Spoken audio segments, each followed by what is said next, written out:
Today's quote is, "We all must suffer from two kinds of pain in life: the pain of disciplines and the pain of regret.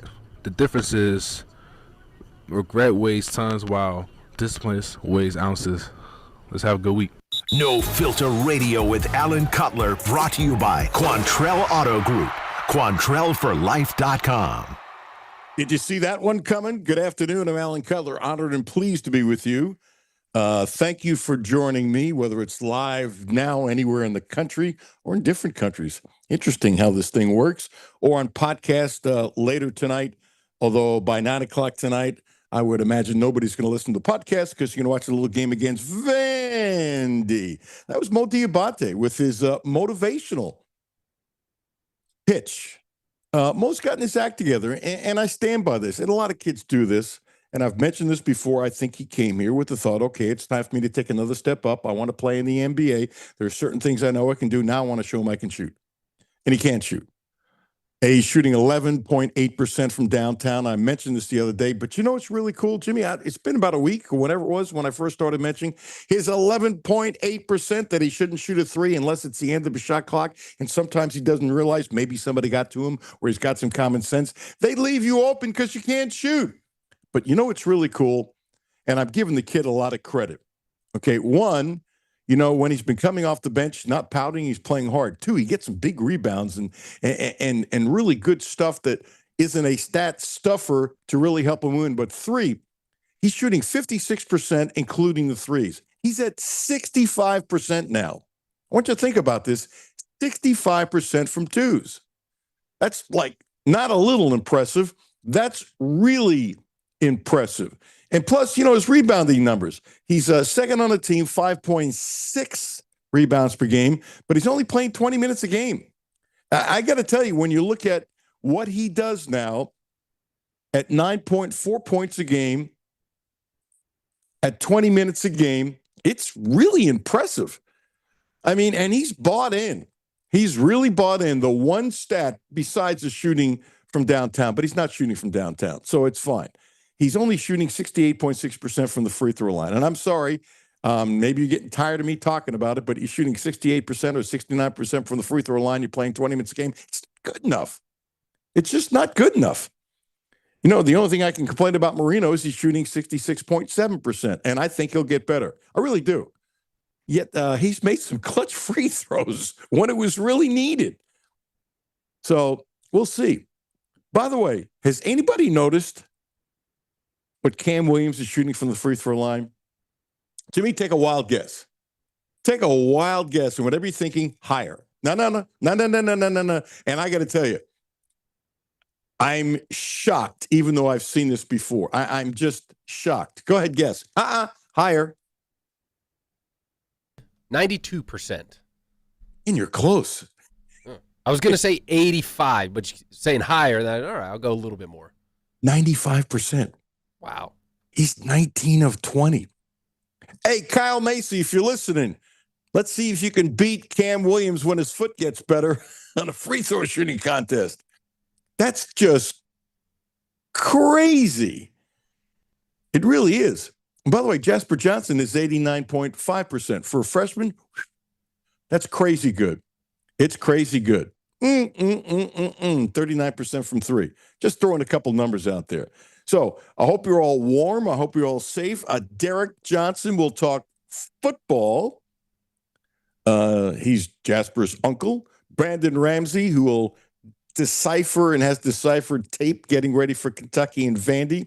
And I'm a little curious if he thinks the way I do, there's a possibility that one of the things I think that can help Kentucky tonight is inside. This could be a game where Marino has a big game. Vandy's not great inside, and Marino's active. And even when he isn't scoring, he's contributing. I'm really curious what he can do. And then our friend Gene Abel joining us at 1:30. Now, I'm trying to remember outside the national championships and the Duke game, when they beat Duke, the year that they beat Utah for the national championship. And I've said this. I think the emotion for that game was bigger in the stands than the two national championships that I covered, winning national championships, because Duke and Leitner and all those years. And there were people crying in the stands. It's crazy. It was really crazy. And so those three games are right at the top. I'm not saying the Nazi shot was number 4, but the explosion, it kind of rivaled the late, great Cedric Jenkins. Oh, man, what a great human being. And he left us way too soon. But, Jimmy, he had a layup at the buzzer for Kentucky to beat Louisville when Kentucky and Louisville were both good. And everybody, obviously, at Rupp went nuts.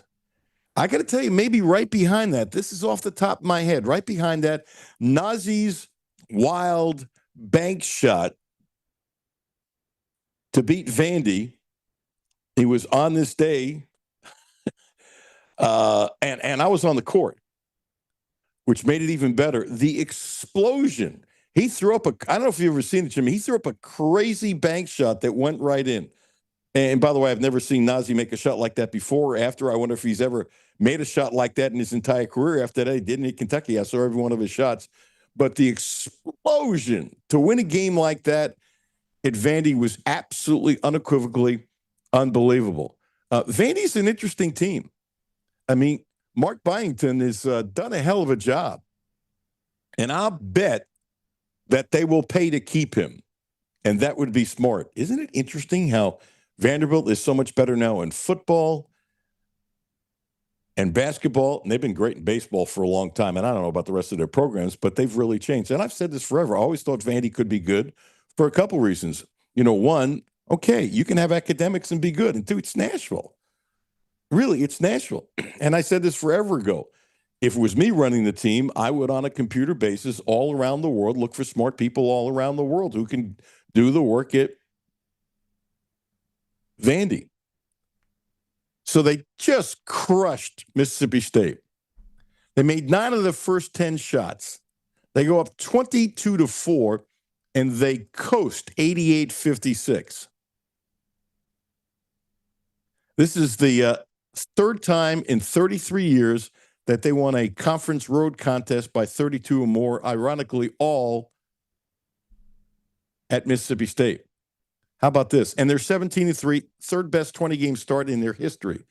Not like Vandy has all these great things that have happened to them. And they're 18 in the poll. And by the way, do I think Kentucky can win? I do. This is like, I don't know which team is going to do it. Don't know. So we'll see. And I'm excited to see.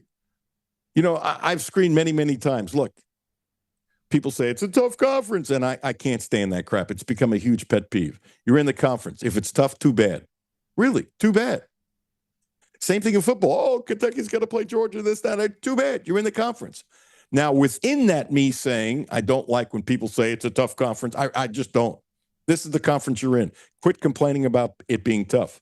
But within the form of the schedule, there are some games on paper look tougher than others. And I have no problem talking about that. It's just this thing is, Jimmy, it drives me nuts. Oh, we're in a tough schedule. Oh, my gosh, the games are tough. Then either shut the hell up or get out of the conference. Really, quit complaining. But this is interesting. You know, one of the things in baseball that I've talked about and people have talked about forever, it's when you play a team, even if it's a bad team, like do they happen to be on a hot streak? You know, when you go into a series, a 4-game series, what's the other team doing? What are you doing? And sometimes you lose series because a bad team is playing well at a time. You know this. It happens all the time. And it's something I'm extremely conscious of. Well, now look at this and think about what's going on.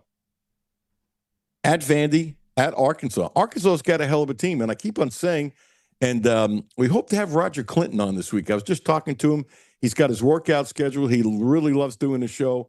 But he's excited about Arkansas. He's excited about Arkansas and the SEC overall. So we're trying to get him on. But to me, and one of the things I want to talk to him about, and maybe we'll get Wally Hall on too, who's been the most respected columnist in the state of Arkansas for decades.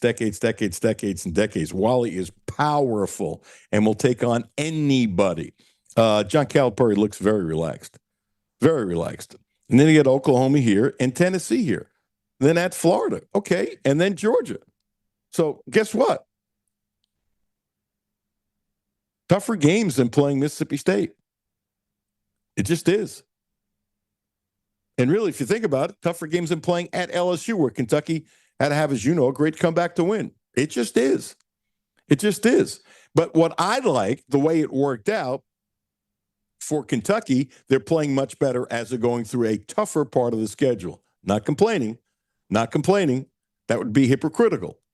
But let's put it this way. It is better for Kentucky fans for Kentucky to play this part of the schedule now than if it was reversed. And that's absolutely true. And you all can see that. You all can see that. Let me throw a couple other basketball things at you. Did you see this? This is unbelievable. Galabissier. Y'all remember him? First round draft choice in 2016, and he has bounced around all over the world. There aren't a lot of guys that have bounced around the way he has, who was a first round draft choice. It's really interesting. And so the Washington hapless Wizards have just signed him to a 10-day contract. Now, he's entering his sixth season, but some of the seasons it was partial, okay? In the G League, how about this? 55% of the field. That doesn't shock me, but he's become a really good three-point shooter. 44% from three in the G League. Gosh, I love his determination. And I really thought he was going to be a better player than he was. I didn't say he stinks, but I just thought he was going to be a better player. But it's spectacular. I got to tell you, he could probably write a hell of a book with all the people he's met. I mean, he's been cut 1 million times and keeps on getting jobs. I don't know who the hell this agent is, Daniel Hazan, Hazan. It's got to be a good agent. He's got to be a good agent. It's a wow. To Louisville. Unbelievable. So Louisville is beating Duke 25-24. And then from there, Duke outscores Louisville 59-27. 59-27. A couple things here. You get a feeling there are some Louisville fans getting a little impatient with Kelsey. Okay. And I said it, I thought it was a great hire. Could I end up being wrong? Sure. I like Kelsey, but that was awful. And I can tell you this right now, Duke, I'll throw BYU and there are others, Houston, Arizona. Let's put it this way. If you look at the top 25, and I don't know, Kentucky's not in the top 25, but they win this week. 2 games are definitely in the top 25. But there's a class system here. So Arizona is now 21-0. They've won 9 quad 1 games. BYU is down 19 in the second half.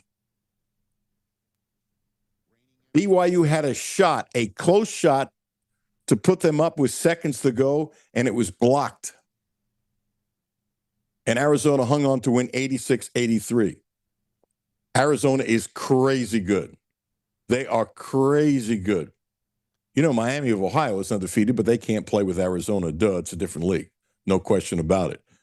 But there's an elite, and Kentucky's not ready to beat BYU. Kentucky's not ready to beat Arizona. Kentucky's not ready to beat Duke, okay? And they've got a way to go. They just do. And that's not a negative comment, but what I have been saying is I actually believe there's a shot that this team can get better and better. I really do. I think they've got a shot at getting better and better. Did you see what's going on in Alabama? I love this. The NCAA says, hey, we need to get another judge.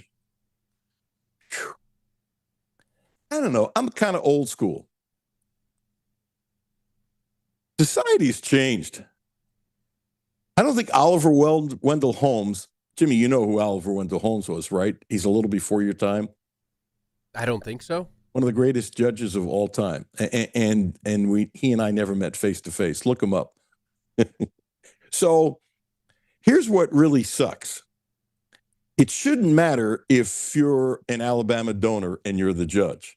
You should make the proper ruling based upon the information.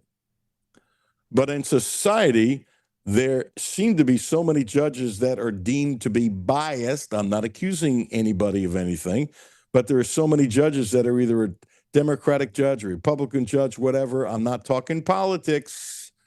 I'm not, but you know what I'm talking about.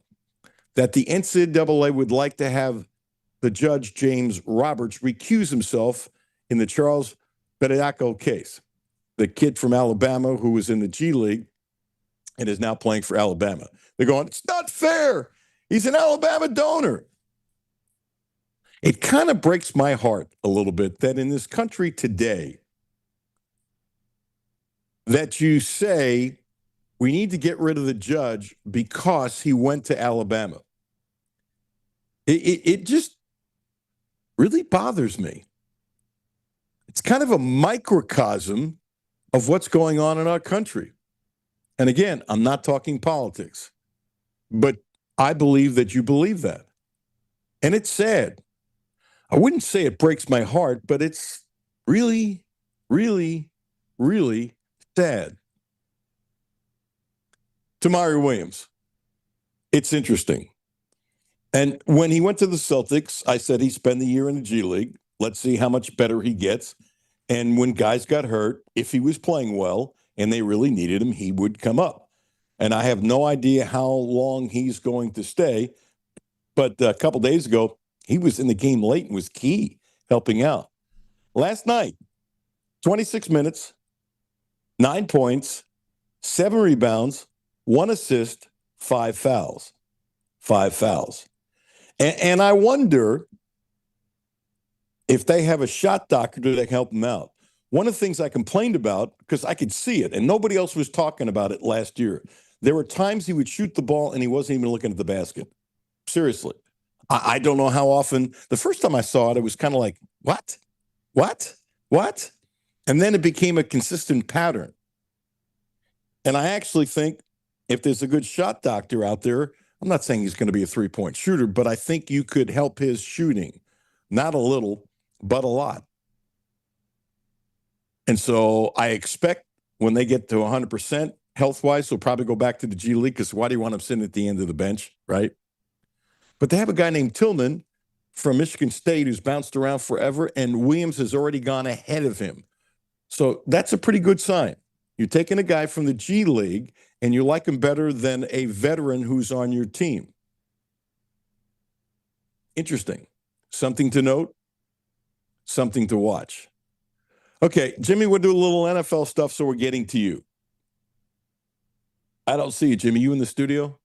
Yes, I'm here. And I got to tell you, this comes from Terrence Greer, who's been a friend of the show forever. And there have been a number of times where I couldn't think of a name where maybe Jimmy helped me or Terrence Greer helped me. He's helped me a number of times. Oh, I couldn't remember the name. I'm telling the story, can't remember the name. And he's popped in sometimes pretty quick doing it. So this is what he says. Jimmy, do I have you nervous? This is about you. A little. More curious than nervous, but a little nervous. Nothing to be nervous about. Is there anybody in the National Football League that you think you look like? Sam Darnold. You took all the fun away. I can't even tell you how many times the last few weeks that people have sent me messages or something that, hey, you're on TV. Hey, this. And it stung a lot more when the Seahawks beat my Niners. So, yeah, I've gotten it quite a bit. Well, so it's nothing new. Terrence said, I meant to message during the show to give you, Jimmy, a good laugh. But are Jimmy and Sam Donald long-lost brothers? They favor one another quite a bit. Now, here's what ticked me off. You ready for this? Mm-hmm. I was oblivious. I only see you every day. And when he said that, because there have been a couple times I said, who do you look like? But it doesn't stay in my cranium. No clue. Had no idea. No guess, out of left field. But as soon as he said that, haven't you done this? Oh, shoot, I should have thought of that. Yeah. It's most when Sam Darnold's got a hat on and I have a hat, because his hair and his beard's a little more red than mine. But like from a side view, I totally get it. But like I've seen him without a hat on and he's got very red hair. And I'm like, nah, I don't look like him. But as soon as he puts a hat on, I'm like, whoa, maybe that is me. Maybe we need a DNA test. Maybe I am Sam Darnold. I don't know. Think he gets his beard trim. It's so immaculate. Yeah, it is. Professionally done. Yeah. Looks a little tighter than mine does. Yes, it does. And, matter of fact, do you ever see him after a game where his beard isn't like immaculate? No, they've got a good barber in that building, I'd have to assume. I bet they do. And he's a wonderful example of a talented guy who got beat up, spit on, not literally, but basically spit on and chewed up in New York. And he lost his confidence. And somehow, because you can be broken, he kept on getting chance after chance after chance. And I know he says the right thing, but he sure looks like he's really mentally tough, doesn't he? Oh, yeah. And what's crazy is he gets so much stuff now, a lot of it from one NFL Films clip where he said, I'm seeing ghosts out there. And it was the running joke with Sam Darnold. When that's a thing, like quarterbacks say that. It's just something you see. It means you think the defense is doing something pre-snap. They don't end up doing it, and you thought you saw something that wasn't there. But everyone ran with the joke, and he was just the butt of every joke for quarterbacks. I thought he took way too much abuse for that. Yeah. And that was also a time period in his career where everybody doubted him tremendously. Now, here's the thing. You're an NFL guy. If he stinks up the joint in the Super Bowl, let's say, losing is one thing, but let's say he throws 3 picks. This is what really sucks. This is what I can't stand. This is what I didn't like about the old Buffalo Bills and the Minnesota Vikings. 2 teams, 2 great franchises who got to the Super Bowl and then you just couldn't get it done. And they would say they're losing and stuff like that. And then I would go, well, how many games did they have to win to get to the point where you call them a loser? I'm sorry. It's just BS. In our society, some people who criticize people, and this goes way, way, way, way back. And there's no doubt in my mind, had the Vikings won at least one Super Bowl, a lot of their guys, they have a lot of guys in the Pro Football Hall of Fame. I don't know the number off the top of my head, but they'd have probably 3 or 4 more. And the same thing is true with the Bills. It's just like there's no doubt in my mind, had Ken Anderson with the Bengals won the Super Bowl, he should have been in the NFL Hall of Fame decades ago. And I used to say this in Cincinnati, not because I was doing sports talk in Cincinnati, but if Ken Anderson played for the Giants, I mean, look at his percentages, completing passes and what he did at the line of scrimmage and stuff like that. If he was with the New York Giants, he'd have been in the NFL Hall of Fame a long time ago. Okay, you came up with a stat. Give you credit, Jimmy. So Sam Arnold had a 78.3 passer rating over his first 6 years in the NFL. And by the way, I knew it was really bad, Jimmy, but I didn't realize it was that bad. Yeah. Horrendous. Worst in the league over that span. And the deal is you have to have a minimum of 1,200 attempts, which is fair because think about it. You have a guy with 78.3, he's a backup and he plays 1 game a year or something like that. It can be skewed. It's just BS, okay? So no other quarterback in NFL history had the league's worst rating over his first 6 years and then later started the Super Bowl. I think that's terrific. I really do.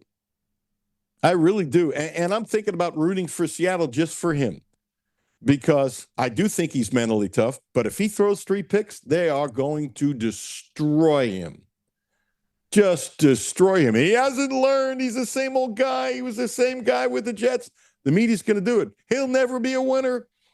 Gee, if he threw 3 picks the other day, would they be in the Super Bowl? No. And he's got an oblique problem. And what he's doing is like a lot of quarterbacks. He's not complaining about nothing. Not complaining about anything.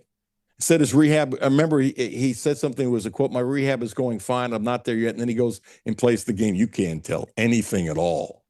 Anything at all. So I'm rooting for him. By the way, I don't mean to be mean, but if Shedeur Sanders is added, which he is, to the Pro Bowl game roster, they should just stop the game. Seriously. And by the way, and I defended him. I thought he should have been drafted higher, not a first rounder like his dad thought and stuff like that. And I get the baggage with him and stuff like that. But it's really kind of handled himself pretty well. He's cocky. So what? That doesn't bother me. Will Stein is cocky. So what? Seriously. So what? If you don't have confidence in yourself, I'm cocky. So what? You either produce or you don't. So somebody being cocky has never bothered me because I don't want to be a hypocrite. But if you would have told me a year ago that Shedeur Sanders would have the year he had and end up being in the Pro Bowl, I would have said, I'll take 100-1 on that. There's just something that nobody else, so nobody wants to play in the game. And I get guys drop out if you're going to play in the playoffs or that kind of thing, or you don't need the money or you want to rest or something like that. I get that. I get that. But that's just absolutely, it's just unbelievable. It's unbelievable. How is it possible? How is it possible? Got to throw in a quick football note. And I didn't mention this the other day. And Jimmy, I know you're going to agree with this. And I'm waiting for the TV commentators to talk more about this than they're not. Football in September is not the same game as football in January. Let me repeat. Football in September is not the same game as football in January. It is old school if you're playing outside. Okay? In September, going in on fourth down is totally different than going for it when the weather is bad. I don't know why this is not talked about more. Seriously. And because Peyton with Denver is an old school coach, I was really shocked he passed on that field goal. You know, it's one thing if the weather's good, that kind of stuff, and the weather got really bad, but they knew that was a possibility and all that kind of stuff, and you think somebody might score 35 points. I get it. Go for it. I get it. If this is September, you go for it. But he walked away from what should have been points in a low-scoring game.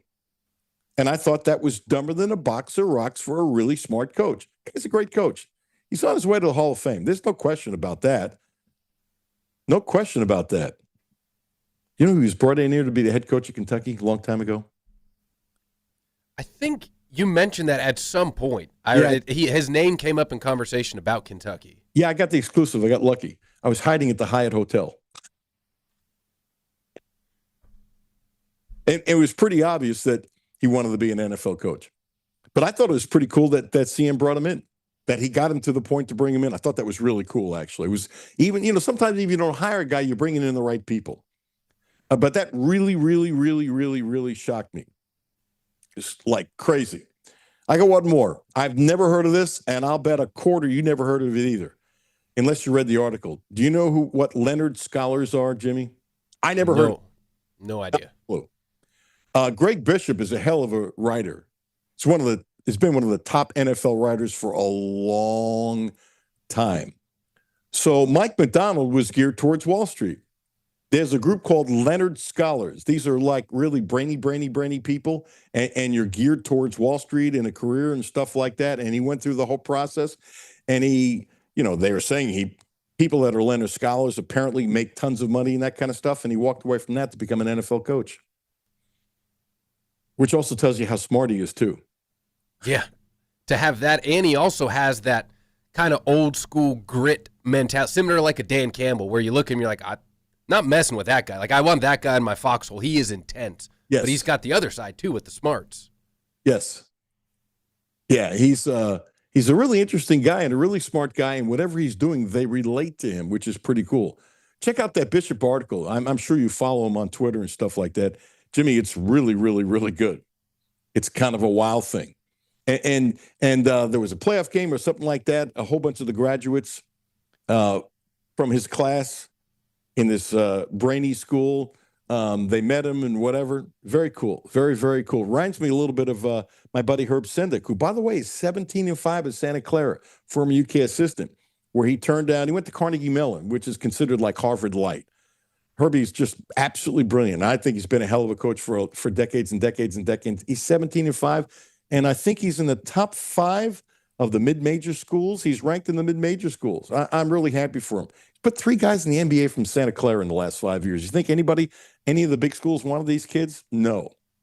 And I'm telling you, if you're up late at night or tape them, you watch their offense. I am telling you, if you can find me 5 coaches that run a better offense in college than he does with the way they space and stuff like that, please let me know. Seriously, let me know. I want to see it. He always gets really smart kids, and, they don't play Princeton ball. They move, but their spacing is spectacular.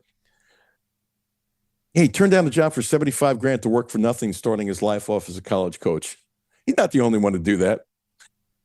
And by the way, it's a $75,000 job that you start making a lot more after that. Heck, Billy Donovan went to Wall Street. You know that? Really? Yeah. Billy went to Wall Street. Then he called his dad up, Rick, and said, I want to coach. True story. And if you think about it, being a Long Island boy and the career he had at Providence, and with all the the Long Island people that are in Wall Street, the odds of him making it big in Wall Street probably pretty good. I think he's done okay.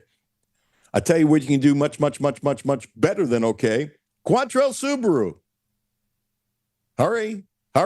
Not much more in this deal. From the depths of Mammoth Cave to the rugged cliffs of the Red River Gorge to the muddy boots and long days in Daniel Boone's National Forest and every back road that gets you there. Your adventures are built for Subaru. With legendary, symmetrical, all-wheel drive, proven safety, and the durability Quantrell Subaru is known for, you can push farther, stay longer, and explore without hesitation. Right now, get 0% APR financing on new 2025 Subaru Outback models through February 2nd, built for Kentucky, ready for anywhere. Quantrell Subaru. Visit QuantrellSubaru.com. See dealer for details. Don't forget about their Cadillacs. We had one so smooth. It's like, take that on a road trip, and it's like, it's amazing. And now we've had two Cadillacs actually from them. And now we have the VC60, the Volvo, the hybrid. Best car we've ever had. Best car we've ever had. Not even close. But I like that they're a people organization. And I've talked to Mark Rao, the general manager, how he looks for people and how they hire people and what they look for in people. It's really smart. Sounds a little bit like Apple. Seriously. Check them out. The Quantrell family of dealerships. Derek Johnson coming up next. Alan Cutler, 1300 AM, 92.5 FM. No Filter Radio with Alan Cutler, brought to you by Quantrell Auto Group. QuantrellForLife.com. Hi, this is Alan Cutler. Have a no-filter comment? Hit the text line, 859-381-1313. 859-381-1313. Houchins Insurance Group is proud to partner with Auto Owners Insurance, a company that provides opportunity for independent agents to make insurance simple for their clients, offering risk management services that range from a renter's policy for your college student to home and auto coverage for your entire family. Houchins Insurance Group assures you that nobody works harder to keep you protected from life's uncertainties. Reach out to AJ Boss or Zach Bennett at 859-263-2771 to see if Auto Owners Insurance makes sense for you. Hey, I'm Dale Wise. I've just recently retired. I know that the electronics, if you don't keep up with it, it can get away from you and get real confusing. Republic Bank's app, I use their app, and it is so easy to use. I log in with my fingerprint, so it's super easy. I don't have to remember 50 million different passwords and all that stuff. And it lays it out just real nice. That's Dale's story. Now let's get to work on yours. Republic Bank. Time to thrive. Member FDIC. Data rates may apply. Hi, this is Alan Cutler for my friends at Quantrell Cadillac. There's something unmistakable the moment you step into a Cadillac. The soft glow of the dashboard. The quiet power waiting beneath your foot. Every detail.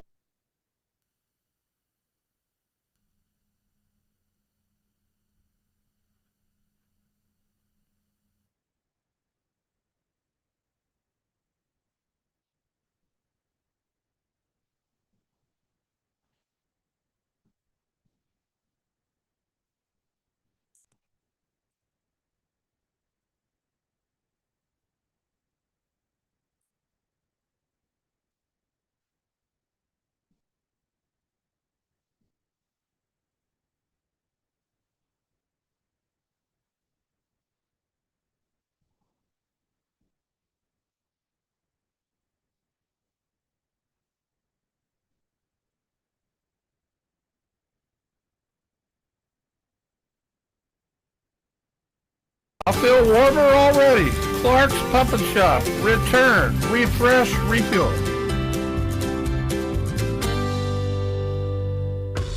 Back to No Filter Radio with Alan Cutler. Podcasts on Apple, Spotify, Monday through Friday. My biggest fear of the transfer rule is anybody going to learn how to fail? Because it's okay to fail. Have you ever failed? Sure. I've failed a zillion times. You don't learn as much from winning as you do from losing. Because when you win, everybody's patting you on the back and you got 100,000 friends. So you're not playing.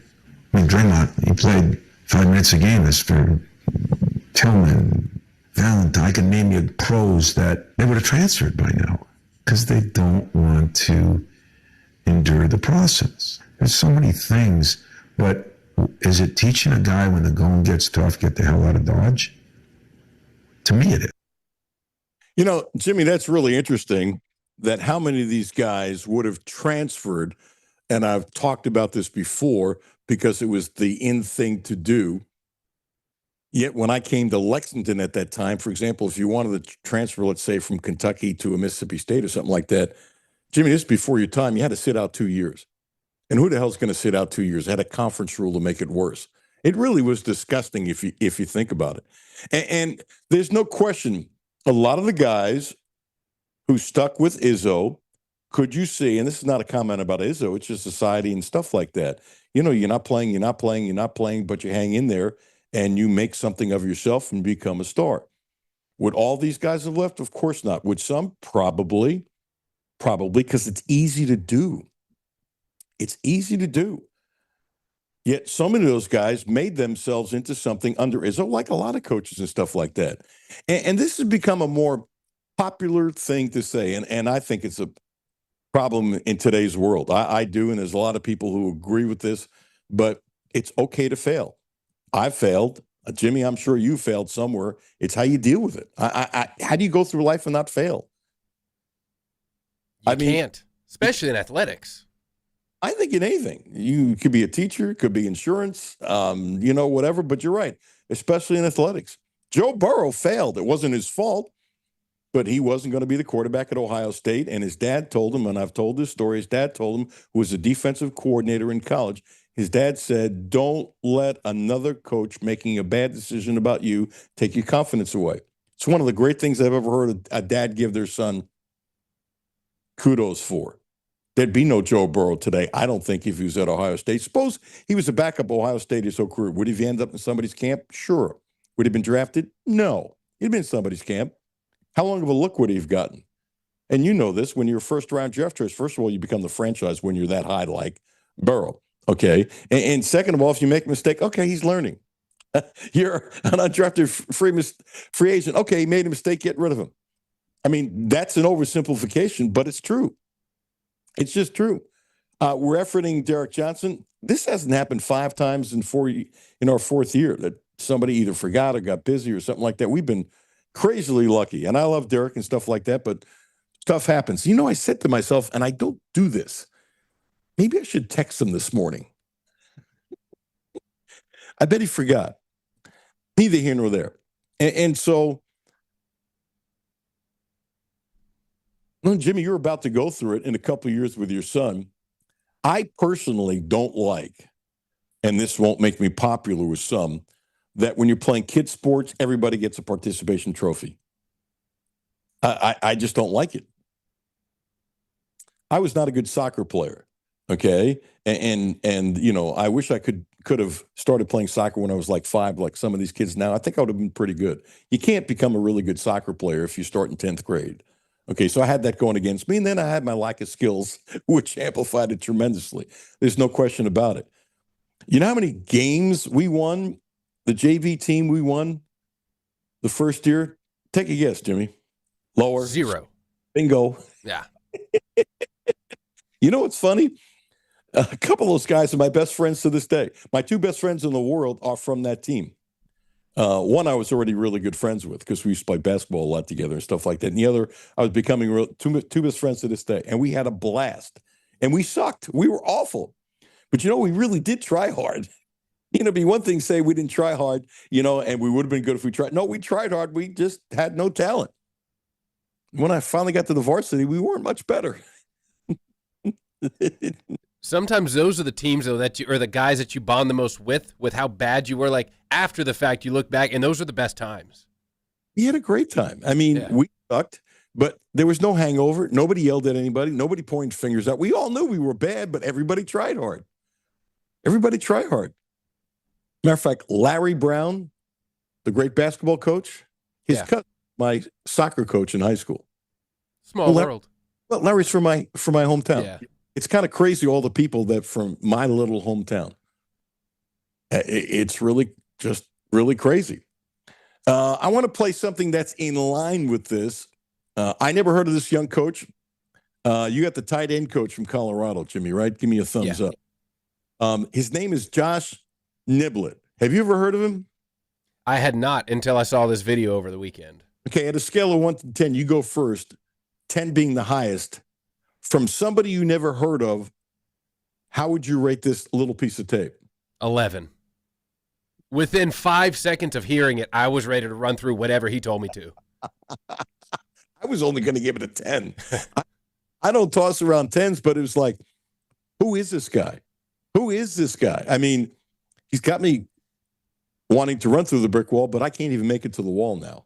So that's a problem. This is the tight end coach of Colorado. And, give Deion some credit here because there's no way he's going to be able to keep this guy. He's going to move up and around to bigger and better things unless he moves up with Colorado. This is Josh Niblett, who this is his little talk as he's being introduced. First time. Now think about it.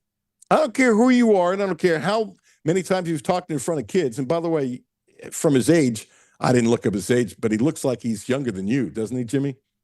He does. I'm trying to see if I could find his age. I don't see it. Okay. Well, if you do, let's play the clip first. But I'm going to guess he's younger than you. You're 33, right? Just turned 34, yeah. 34. When was your birthday? I said just turned. I'll be 35 in May. Okay. May I'm what? I'm May 6th. I'm still trying to hold on to the early 30s thing. Slowly slipping away. You know what you're like? You're like a guy who's climbing the rope, right? And you're holding on, and then you don't have gloves on, but the rope is slipping in your hands, and your hands are burning. Did you have to climb ropes when you were a kid? No, we didn't have that in gym class. By the time I got going, did not ever have to do the rope thing. We had that. I couldn't do it. And there was only a couple of us that could. I mean, just unbelievable. Anyway, listen to Josh Niblett, the tight end coach of Colorado, the first time he talks to his TEAM. Hey, I'm Josh Niblett. I'm the tight ends coach. I know why I'm here. God sent me here. I know that. But I want you to understand something. When your life's all said and done, your career's all said and done, you're going to be known for one of three things when it's all said and done. You're either going to be known for success, survivor, or significance. And what that means is success. It's all about wins, championships, and all that. And all that's great, but that's just about you. In survival, it talks about all the things you overcame in life, all the things, whether it was an injury, whether you lost this person in your life. And you know what? That's still about you. But significance is, can I wake up every day, get out of myself, and get into everybody else? You got me? Because better is the key, man. That needs to be our word in here, better. We're not worried about just being the best. We got to get better every day. All right? So a better you makes a better see you. All right? A better you makes a better see you. And don't forget about this every day you work out. They thought they buried us, but they didn't know we were seeds. You got me? So remember that every day. Come on, Coach. Wow. Okay, so Jimmy, you just came up with this, and I got two things. You know what's better than this little talk he gave, which was a wow? I want to know what vitamins he's taking. He said he played for Alabama in the 90s, the early to mid-90s. Yeah. Oh, my gosh. Does he look like he's that old? No, I would have guessed maybe early 40s, maybe. Crazy tidbit of the week. Pat McAfee. You like him, by the way, as a broadcaster? I do. I'm a big fan of his show. I like him. I think he's entertaining. He kind of grew on me a little bit. He's definitely not for everybody. Yeah, and that's okay. Yeah. That's okay, but I mean, his numbers are unbelievable, and he's making a ton of money because people are listening to his show. I think he knows more than he indicates because at times it's working for him. He's got so much shtick, I think it kind of gets lost in the shuffle. I think he's a little more old school than he shows. I'm not saying he's big old school. Did you see what he did? He took a hit of weed on live TV. Did you see that? And offered it to Mike McCarthy. Yeah. And McCarthy said with a big smile, "No thanks. No thanks." This is a day of tidbits. I'm guessing that Derek Johnson is not going to be joining us, which is all good. 5 schools that have this will become popular in about a week. 5 schools, and by the way, I was 0 for on this. One I should have gotten, honestly. One I should have gotten. That's on me. 5 schools that have produced the U.S. president and a Super Bowl winning quarterback. Have you seen this, Jimmy? I've heard of the list, but I haven't gone down. Matthew and I talked with someone yesterday, Bill Bender, about this list. Okay. But we didn't go through all 5. Bender would probably know. Delaware, Biden and Flacco. Miami of Ohio, Harrison. Now, come on. I knew who Harrison was, but we're talking about the 1800s and Big Ben. Michigan, I should have gotten this one because I remember Gerald Ford was an All-American center. I didn't put 2 and 2 together with that with Brady. Stanford, Hoover, which I wouldn't have gotten in a million years. I mean, I knew he was president before FDR. I was a history major. Elway and Plunkett. And Navy, Jimmy Carter and Roger Staubach. That's incredible. And if Drake May wins this year, it'll be UNC. And I had no idea. I mean, James Polk, I know when he was president and stuff like that. But that'll be the 6th one. That'll be the 6th one. By the way, can you tell me why Robert Kraft is not in the Hall of Fame? He's been to 11 Super Bowls since Jerry Jones made it to his last one. Can you, and people, somebody came back and said, well, it's because of massages and stuff like that. He should have been in the Hall of Fame way before that. So that's just BS. 32 years he's been an owner, 15 AFC Championship game appearances. If you're putting owners in the NFL Hall of Fame, do you have any reason why he's not in? There has to be something else, like off the field, really, because like you said, all those championships, how he had 2 separate dynasties with the Patriots, with essentially the same team. So his off the field problems, I'm not negating at all. It is what it is. Not chilling for him, not standing up for him, whatever. But he should have been in the Hall of Fame way before that. So if you want to use that now as an excuse, to me, that's kind of BS. It's just kind of BS. It doesn't make any sense. I wonder what goes on in some of these meetings or what he's done to not allow him to get in. Because it really doesn't make any sense. Unless they're using like the Spygate thing against him or the Deflategate. But again, the Deflategate, that's pretty recent. Spygate was longer ago, maybe. But as far as just on the field stuff, I don't see how there's anyone that's been better than in recent memory. Do you really think that Belichick or Brady told the owner what they were doing? Yeah, that's what I mean. Like, I don't see how he's a part of it because he's the owner, but he wasn't behind the scenes, like, he didn't designing that. He didn't orchestrate it. So to me, that's literally, and I'm glad you brought it up because it's fair, Jimmy, but I think it's absolutely unequivocally a bunch of BS. Now, maybe my favorite tidbit, and I hope I get you on this, because anytime I get you on an NFL thing, Jimmy, I always really like it. Ready for this? Yeah. Drake May's run, which was spectacular. Spectacular. And I said this on Monday, I thought they should have run Stidham more. I really did. Because there were holes that he could have ran. To me, there's no question about it. Maybe get some first downs. Do you know what Josh McDaniel did that was brilliant? Did you see what he did? Unbelievable.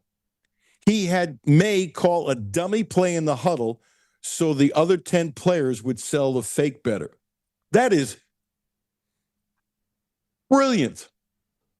You know what else is interesting? What were there? Was there 10 openings in the NFL? I thought, yeah, actually it did get after McDermott. Yeah, I think it was 10. Don't you find it interesting?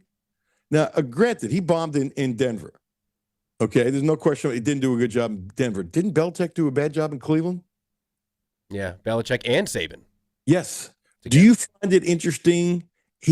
How old is he? He's not too old to be an NFL head coach because he was kind of like the boy wonder. Plus, he had a baby face and stuff like that. 49, McDaniels is.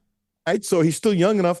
Do you find it interesting or fascinating? And I do, that he's not in the running and you never hear his name the last few years for a head coaching job in the NFL. It is, and I wonder if that's by choice from him. Like maybe he just doesn't want to anymore. He's tried it out. He went through it. Maybe he didn't like it. Maybe he just prefers calling. That has to be what it is because if his name was out there, he'd have to be in the top 3. You would think. And see, I think it's exactly what you're saying. I don't know what he's making. It's got to be over $1 million a year, maybe 2. You would think he's probably, and you'll probably come up with a number, Jimmy. You would think he's probably one of the highest paid coordinators in the league. Okay, and he's the head coach of the offense. And I think there are some coaches, because they can become a head coach, they become a head coach where they really would rather be a coordinator because that's what their love is. He's the boss of the offense. Sure, Vrabel's the head coach. Sure, Vrabel can say something. Sure, Vrabel can say, take a direction, stuff like that. But from what I've read about New England, Vrabel leaves them alone, that his respect for Daniels is great. And so think about it. You make a coaching change. You make 2 coaching changes. And guess what? Daniels is still there. Okay? So that speaks volumes that he still had, well, he had young kids when he failed in Denver. So I don't know how old his kids are now. We don't need to know that. It's not important. But is there anything wrong with making $1 million or $2 million bucks a year, whatever the heck it is, to have the same job you love, you're calling plays, you have your kids like the neighborhood and stuff like that, your owner loves you, you're really not under any pressure. He is one of the top offensive coordinators in the last 20 years. Wouldn't you agree? Oh, absolutely. Would you say he's in the top 3 in all probability? Probably. I'd say somewhere between 3 and 5, okay. I would say. Let's just say somewhere in the top 5, depending upon what flavor you like in that particular month. In that moment, to call a fake play. So the other 10 guys can't give it up because you know this. These guys across the line, if they see you leaning on your hand certain ways, they're looking at these little keys. They study tape. This is not talked about enough, but a lot of these guys are a lot smarter looking at tendencies than I think it's talked about. And I blame the TV people for not talking about it more. I really do. I don't know if they ask and guys don't want to give up their trade secrets, which could be, but you think somebody would give up a trade secret? Because think about it. You're a fan and somebody tells you what you're doing and stuff like that. The odds of you picking it up is not going to be the same versus being on the field. But some of these NFL guys are a lot smarter than you think about understanding their craft and stuff like that. I'm going to guess pretty strongly that he likes doing what he does. And I respect the heck out of it. He's making money now from his deal with the Raiders. So he signed a 6-year deal after being in 2022. He was fired in 2023. So they're still paying him part of that $60 million contract. And on top of that, according to Google, they're projecting his salary this year is between $2.5 and $4 million with the Patriots, on top of getting the rest from the Raiders. Are you sure about that? Because here's the thing. I'm guessing you're right, but I know in a lot of college contracts, and it's changed. Let's say you fire a coach and you owe him $25 million. In some contracts, one, you have to, in college now, you have to show that you look for a job, not all, some. And let's say you then step down and become a coordinator and you're making $1 million and stuff like that. That goes against your salary that the school that fired you has to pay you. Yeah. I believe the probability is it's much, much, much, much, much, much, much less than the NFL. I'm going to guess what you said is correct, but that's not always correct in college, and that I absolutely know. So you say he got $60 million, and he's getting what, 2+? That's what people are. That's what Google AI projected is somewhere between. Probably that's the average, median salary for offensive coordinators towards the top of the league. But this, from what I'm seeing, these articles say that Vegas is obligated to pay the remainder of the 6-year, $60 million contract. So he's making whatever else on top. The Raiders have paid off a lot of coaches, haven't they? Yeah. I don't think that's the goal. You think? You wonder if any IU fans are hoping that that Fernando doesn't go to the Raiders where he's obviously going to go. You got to take him and stuff like that. And if you wonder if they'll have somebody there who can actually coach him and not screw him up. Seriously, not screw him up. I'd be concerned about that. Let's go to Pope from the Old Miss Post. I really like this. Clip number 6. And give me a thumbs up when you have it. It's amazing how quickly you find this stuff. So a couple things about Chandler. His shooting from three-point land is down to 40.4%. Down. It's spectacular. And everybody remembers that he had a great start, and then he was cold as you know what. And now he's shooting better again. But he was, I don't have the stats in front of me. I think he was 2 for 10 the other day. 2 for 7 from downtown and 2 for 10, if I recall. I'm pretty sure that's right. I'll check in a second. But the point is this. What I loved about that shot after the fact that he made it is that even though he was 1 for 9 at that moment, he never hesitated. It wasn't in his head. That's a tremendous, tremendous amount of confidence between his ears. We're all watching this kid change 1,000% as the year's gone on. And I keep on saying, wait till next year when he's a year older and he's lifted weights more. He's not going to be big, but he'll be stronger next year. I mean, come on, he'd be much stronger now, if he didn't have the 2-year mission. That's just life as we know it. I mean, he didn't lift any weights, didn't do anything. He got to shoot the ball occasionally every now and then. That's basically all he could do. And I don't care how it's amazing how he jumped so high and really didn't do anything. And whether it's a pass, a shot, a steal, I mean, this kid has to be in the game in the last 5 minutes. But here's the answer from Pope when it comes to Colin taking and making that big shot. I was yelling, shoot it. You know, it's what we do, and he's an elite level shooter, and he loves that little step back. And you know, Colin is interesting. He loves the moment. He wants it. He wants the moment. You know, he's the one who ran up to me at LSU when everything went wrong in the last couple minutes. He's like, I want to throw the pass. And you know, today, you know, he had 2 free throws, technical free throws that were pretty important early, you know, ish kind of tone setting. He's like, let me go get these. And he wants that shot. And you have to be wired a little different to do that. It's fun to watch him grow. You know, I think our guys are growing, and it's really fun to watch him grow. So I was like, shoot it. Like, let's go. 1 for 9, doesn't hesitate. The shot's there. I'm going to take it. This is a mentally tough young man. Really mentally tough. It's just spoke. Ty Bryant named first team academic All-American. Not surprised. When he was in our studio, when he was in high school, don't I remember you too, Jimmy, that he said he never got anything but an A his whole life? I believe so. Yeah. Yeah. Yeah, and I didn't know this was coming up, but I'm not surprised. And he's got a great smile. You know, he did a little like TV things for the UK deal that they have there. He's really good on TV. I had told Cisco, I said, and he wants to do TV when his football career is over. He's ready to do TV now. He's absolutely unequivocally ready to do TV now. See, there's certain things about TV, and I'm going to go in a second. So there's a guy named Jim Dunway. I think I told the story the one time Jim came on the show. And when I told this to Jim classified the only person I ever got hired with the worst tape I'd ever seen. You probably don't remember this story, and why would you remember it? Worst tape I'd ever seen.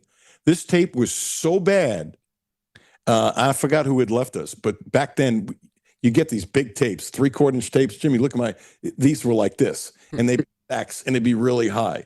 And what's really terrible, it's not fair. You can't sit and look through 7 minutes if you have, and this is not an exaggeration. To say we got hundreds of tapes, and it wasn't just me looking at it, it was me and the news director. We flip-flop. If you like somebody, we would, you know, share it. Hey, what do you think about this guy? And there wasn't a lot that we were sharing. There were a lot of really bad tapes. This tape is really bad. Everything was done for the show, and I had about 15 minutes. So, you know, just squeeze into 15 minutes. Look at the tape. I'm looking to go, this is awful. And I was leaning, I'll never forget, his life changed because of this. I'm leaning over to eject it, and something made me pull back. I can't explain it to this day. And then he did something else, and it was terrible. And then he did something else that's terrible, and I start leaning, and I just stopped. And I'm going, you know, my show is ready. It's done, and that kind of thing. I'm going, this is so bad. I just want to keep on watching it. And it was over a minute where it's the worst tape I'd ever seen for somebody trying to send a tape to our station, whatever. And then all of a sudden, it was like this. Boom.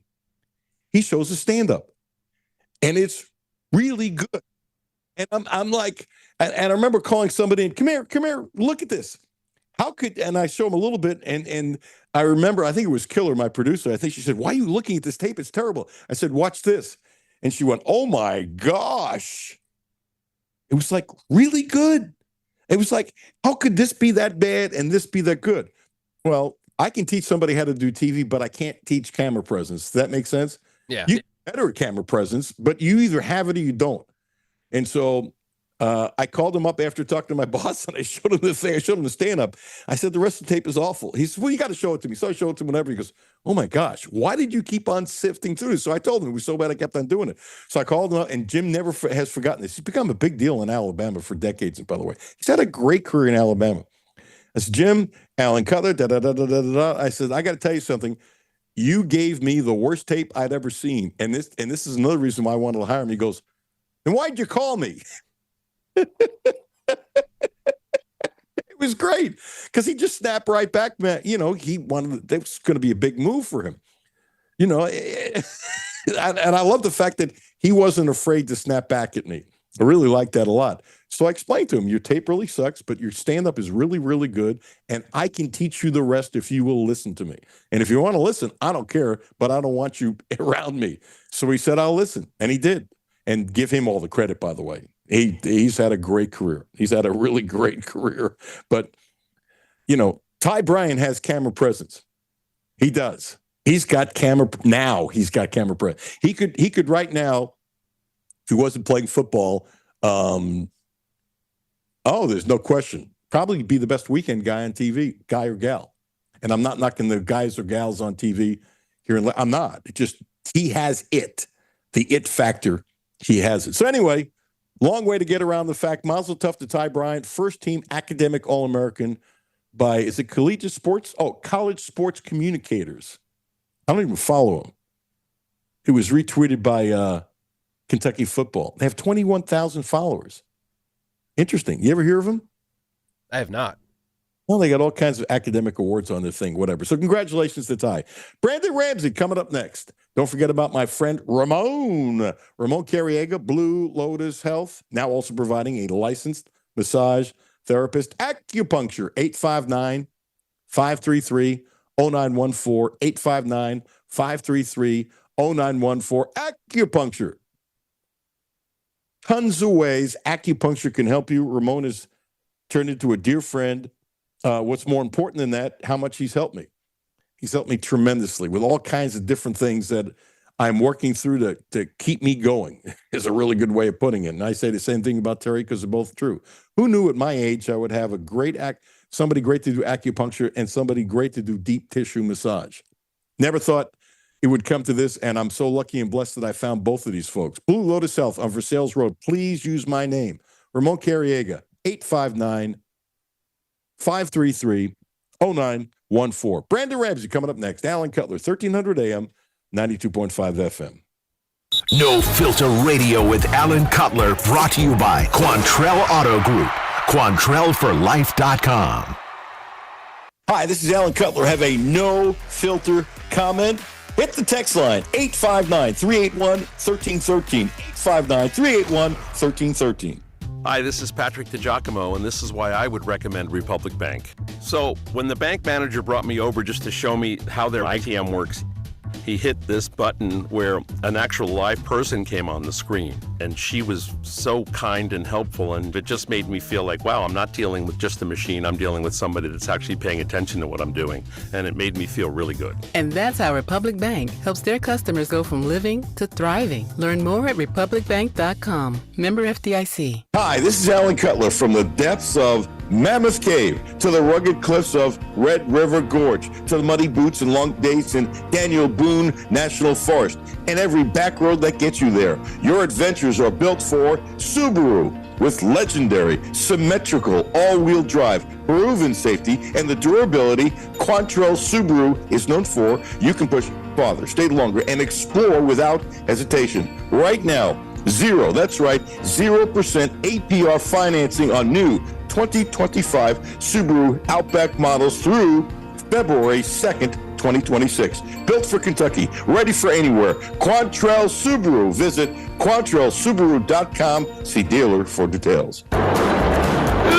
Baby, it's cold outside. Uncle Rick, warm yourself up with a hot coffee or cappuccino at Clark's Pub and Shop. What? Cappuccino. And while you're there, be sure to pick up some of our in-store specials. We have assorted Hershey, Reese, Kit Kat, and Payday king-size candy bars. Buy one, get one for $1. I feel warmer already. Clark's Pub and Shop. Return, refresh, refuel. Houchins Insurance Group is proud to partner with Auto Owners Insurance, a company that provides opportunity for independent agents to make insurance simple for their clients, offering risk management services that range from a renter's policy for your college student to home and auto coverage for your entire family. Houchins Insurance Group assures you that nobody works harder to keep you protected from life's uncertainties. Reach out to AJ Boss or Zach Bennett at 859-263-2771 to see if Auto Owners Insurance makes sense for you. W223CV Lexington. ESPN Sports Radio 1392.5. WLXG Lexington, an LM Communications broadcasting station. The only no-filter sports show in Kentucky.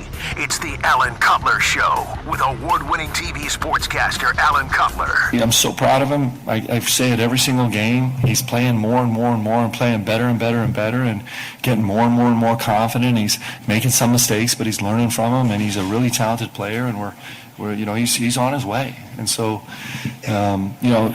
Shea Gilgeous-Alexander didn't start his first 10 games of his freshman season. He actually turned out to be a really good player. Shame on those people that game 7 were like, he's no good, because they're wrong. And so, Jasper is got a huge future in this game. Jasper does have a huge future, and this man's got a huge future in coaching if he still wanted to do it, but chopping down tape and making his living online and having one of the great man caves anybody could possibly want for watching basketball. KSR's Brandon Ramsey from the state of Indiana, kind enough to join us as he does so often. Brandon, how are you, dude? Doing well. We're surviving a lot more snow than you guys got down there. Up this way, we got about 10 or 11 inches up here, so it's been a snowy mess, but was able to get out and about a little bit today, get into the office, and we're doing all right. So Jasper is really coming on, and I think he's frustrated, like a lot of freshmen, about him not playing. I want to play this soundbite, and then we'll want it to go into both. He had that great stretch, 8 straight points, and it's just interesting how little clock he gets in the second half. His first half, a couple times, he's kind of staved Kentucky. And keep this in your head, Brandon, I don't see any reason why he and Aberdeen can't play more together. I get why you can't, not that you would start him, you can't start him because somebody's got to back up Aberdeen. I get that. But coaches do this all the time. He could play more, but let's do this. And feel, first of all, Jasper's never going to complain. Okay? He wasn't raised that way. Kids shouldn't do it. He doesn't do it. So there's no hidden meaning here, but you can feel Jasper, and a lot of freshmen are frustrated. He's the only one. You can feel that he's frustrated about not playing more. Here's Jasper Johnson. It's hard, but I got to do it. Happens to people at the next level. So it's good that I'm getting the experience now, but I'm always staying prepared. It's like I said, being consistent with my workouts, and whenever I get in the game, just do what I can to impact it in a winning way. I think he's ticked off. That's me. He ain't the only one. It's not just Kentucky. It's all over the place. But I know he's saying to himself, what do I have to do? Here's the other thing I want to throw in your head, Brandon. Then I want you to answer. I think it was a time before that he was in front of the media where he said something that was prophetic, and I thought it was fascinating. He said he's being allowed to play through mistakes more. That it seems there have been times where he's made a mistake. Okay, so what? Where shortly after that, he's coming out of the game. And Cal was famous for this, and I'm not ripping Cal, but coaches have a caste system. They just do. That if you're a star, you make a mistake, and if you're somebody like Jasper, you're not a star yet, you often don't get the rope, the leash, and he doesn't have it yet. There's no doubt he doesn't have it. I think he's going to get it. I think he's got it more, but it's not there yet. 1, are you surprised he's not playing more in the second half? 2, you surprised he's not playing a little bit more with Aberdeen in the second half? And 3, can you feel his frustration?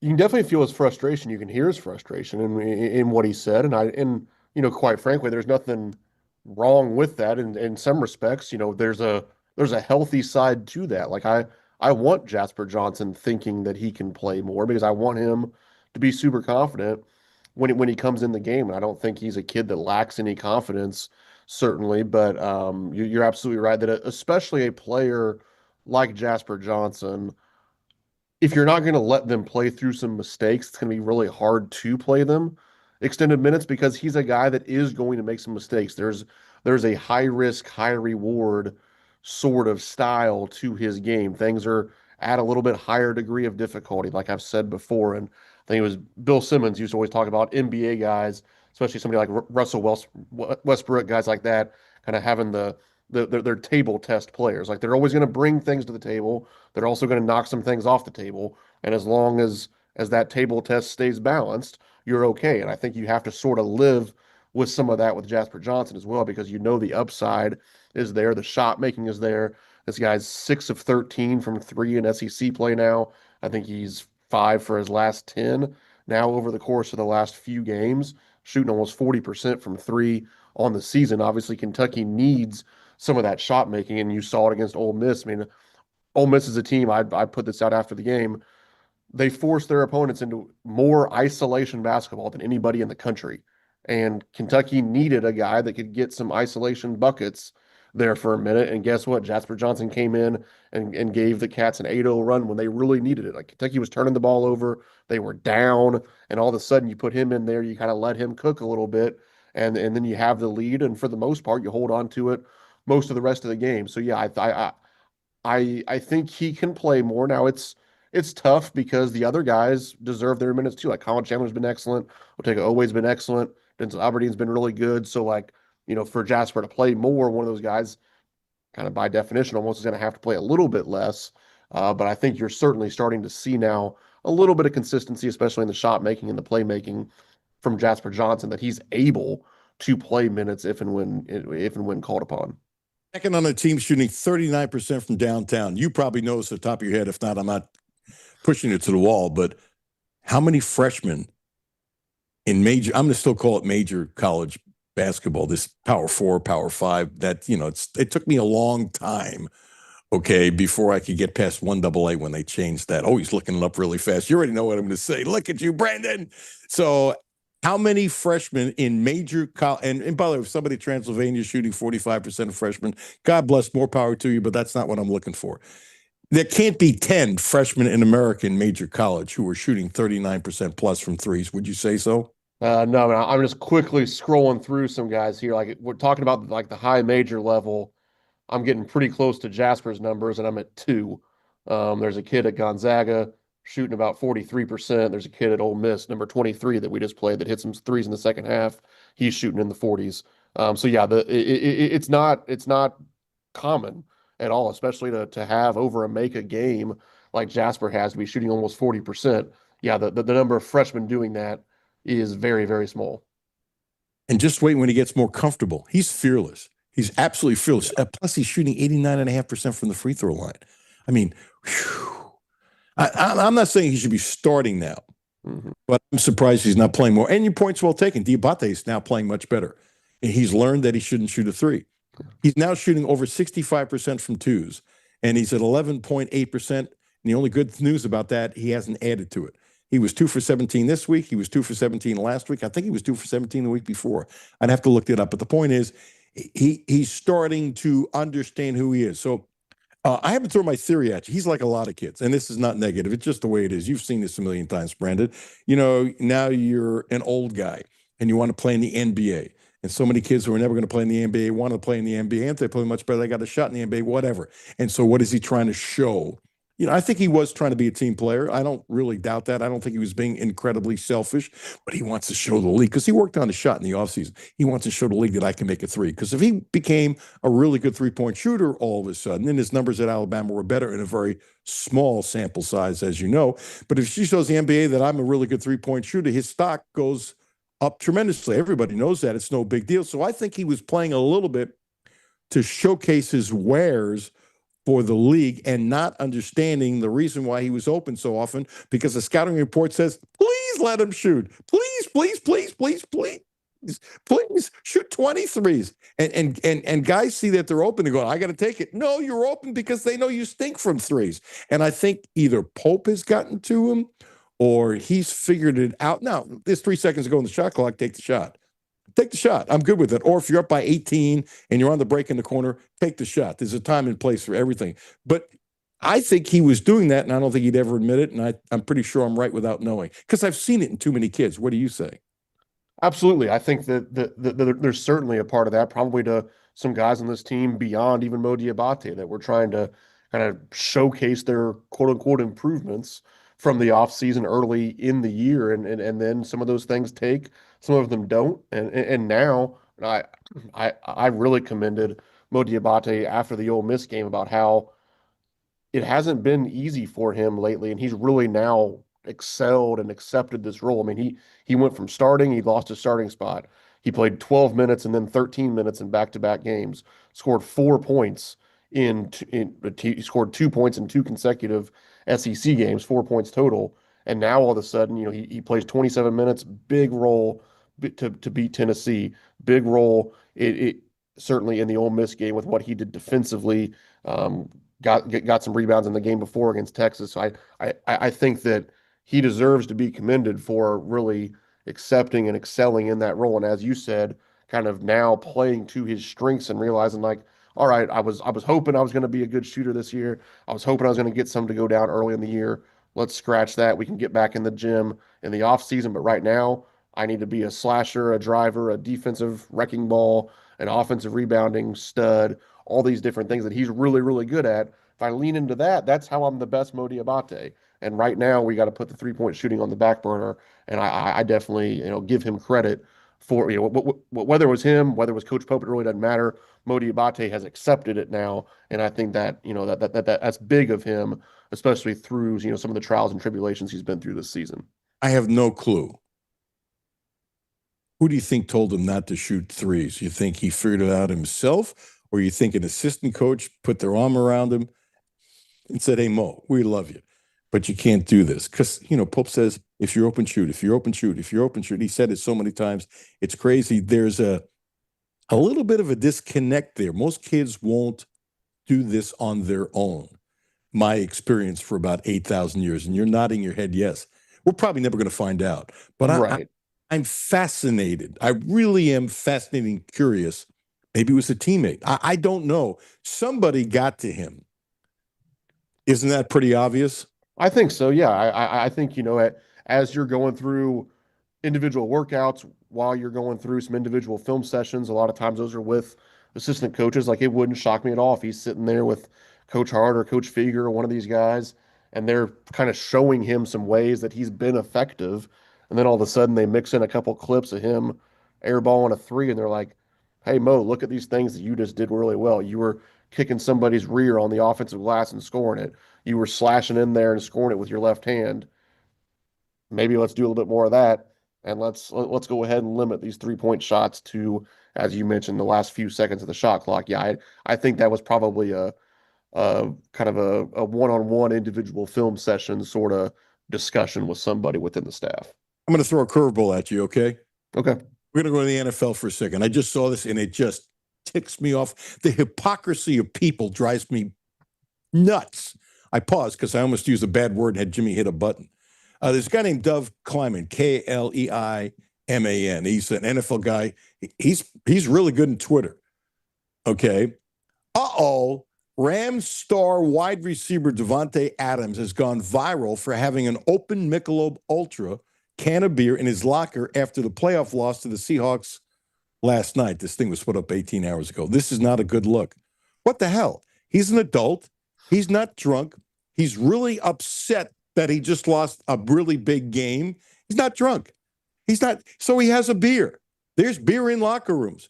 As a matter of fact, Kenny Anderson was well known. Win, lose, or draw, they made sure when he walked on the bus, he had a 6-pack of beer to take to the back of the bus. And Dave Lapham was with him because they were roommates and they've been best friends for whatever.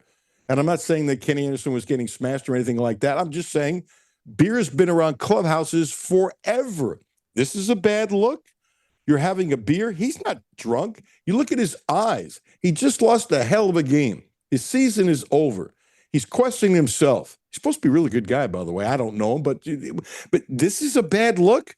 What's the matter? If a 12-year-old kid is watching this and say, "Oh my gosh, he's having a beer," it is legal It is legal.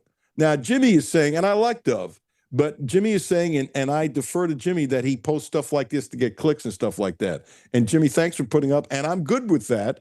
But this just doesn't come from him. He's let me throw Jimmy in here for a second, Brandon. He's facilitating this to get clicks. And I get what you're saying, and I'm glad you said it, by the way. Really glad you said it, but it's not like he made this up, correct?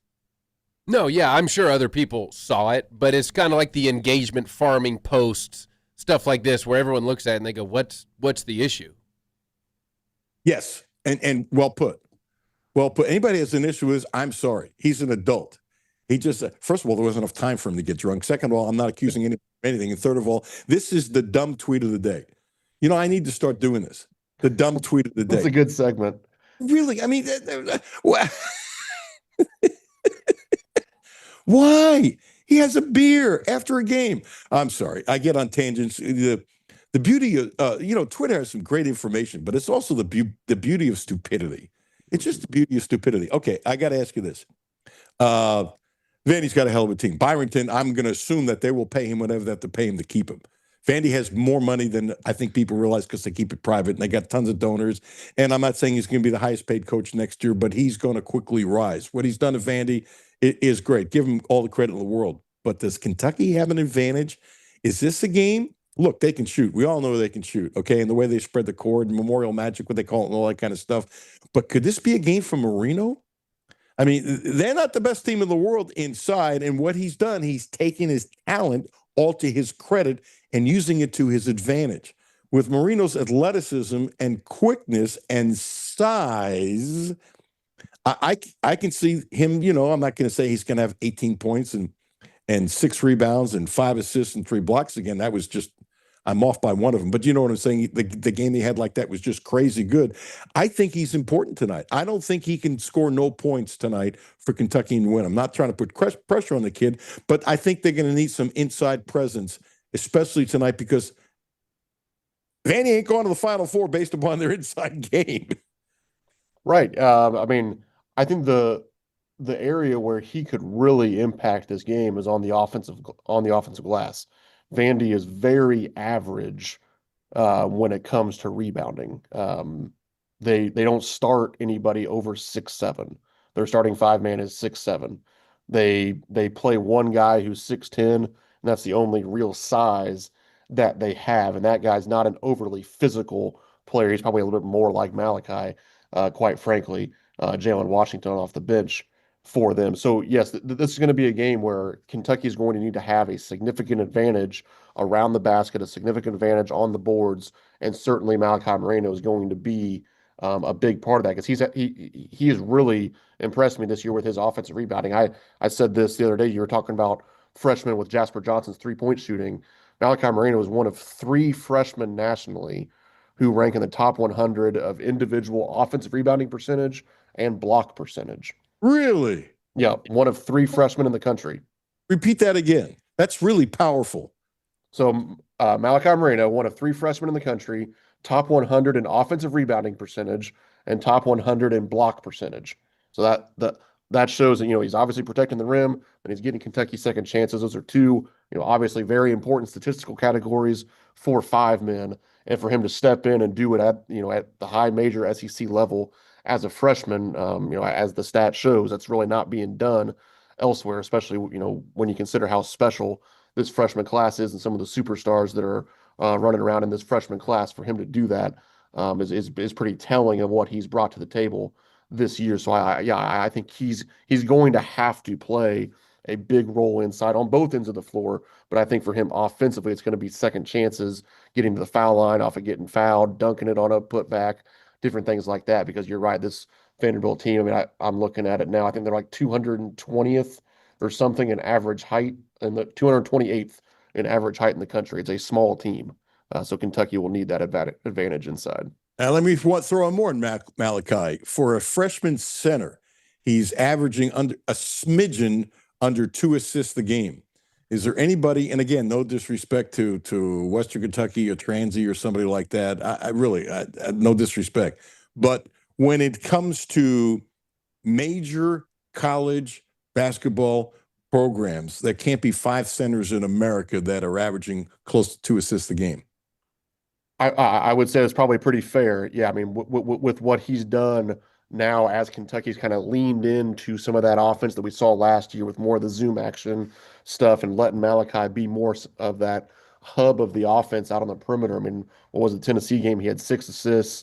He's had some success in other games, certainly as well, sort of, running the show a little bit out there with getting into the handoffs, hitting some guys on back cuts, certainly getting better at passing the ball out of the post when he gets the ball inside there as well. I still think that there's some room for growth for him in some of those areas. But yeah, what he's done with the ball in his hands, there's not many 7-foot centers in the country doing that, and especially as a freshman. You really can't say too much about how impressive he's been overall. I haven't been a big fan of Garrison's game since he showed up here, but now I actually feel bad for him. You tell me. It looks like he's playing with, zero's too strong. It looks like he's playing with a huge confidence problem, and his decision making, I think, has gotten worse. Yeah, I think that's pretty fair. It's been hard for him, I think, where you're a McDonald's All-American kid coming out of high school. You go to Oklahoma State, you have a solid freshman year there, like had a lot of opportunity for a team that wasn't very good, played a lot for them, put up some statistics. Then obviously you're able to transfer to a place like Kentucky, and then certainly the leap or lack thereof that's happened between his sophomore and junior year, it just hasn't been there. And then he obviously knows that he's been completely beaten out by a freshman, and that can't be easy for him to deal with. His career hasn't progressed, I'm sure, how he would have dreamt it up, and I think he knows that and feels that. And yeah, that has to be hard from a confidence standpoint. I mean, he still does some things pretty well, like when he's allowed to just kind of really bang around with a guy inside. He made a couple of really good defensive plays on Malik Dia for Ole Miss in the last game. He still does a pretty good job of ball screening and sealing around the basket to get some guys some layups. But yeah, just in terms of the growth of his game, you really just haven't seen it. And like you said, with some of the confidence issues, I think he's almost taken a step back in some areas as well. Would he be better off playing for someone else? Maybe, and I don't mean this with any disrespect. I really don't. On a lower level where he's basically guaranteed 30 minutes a game, where he can play through things. I think he's uptight with his decision making. I think he pauses. I think he hesitates. I feel for the kid because you look at him and you're going, that's an NBA player, but he's not playing like a guy who should be starting here. And I think he never dreamed, amplifying what you said, Brandon, never dreamed that a freshman would beat him out. Never dreamed. No, there's no way that this year has been anything like he expected. I think he probably thought that this was going to be his launching point, sort of like it's been for Malachi, quite frankly. And yeah, it has to hurt your confidence and your ego a little bit when you watch that happen for somebody else when you thought it was going to be you. But yeah, I think if he can go somewhere and kind of be the guy for somebody, I mean, that almost seems counterintuitive for Kentucky fans when we're thinking like, well, gosh, he struggles to do anything for us. How could he go be the guy somewhere else? But I think if you kind of turn the keys to the car over to him a little bit and let him play through some mistakes, like you said, let him shine with some of the talent and athleticism that he has, I do think that he could still have some really good basketball left in the tank. Yeah, but the problem is now that, I have this pet peeve. Don't complain about the schedule. You're in the conference, shut up and play it. But within that, I don't mind saying it. The games coming up are a little tougher than the games beforehand, but you got to play it. The point is Kentucky's playing better, so the probability of it working out this way versus this part of the schedule being 2 weeks ago, I think is much better for Kentucky. Absolutely. I feel a heck of a lot better going into this stretch, having won 5 in a row than I would have if we had to play it directly coming off of losing to Missouri, or even, after kind of, pulling one out against LSU, whatever it may be. Yeah, I think that, Kentucky has the toughest schedule in the country through the rest of the season. So it's gonna be different. Kentucky could play really well and lose probably 4 of the next 5 games. Quite frankly, it wouldn't mean that all of a sudden the sky is falling and they've forgotten how to play. They just are going to play some really darn good teams coming up here. But I certainly am now more cautiously optimistic that you can knock off a couple of these teams coming up than I would have been a couple weeks ago.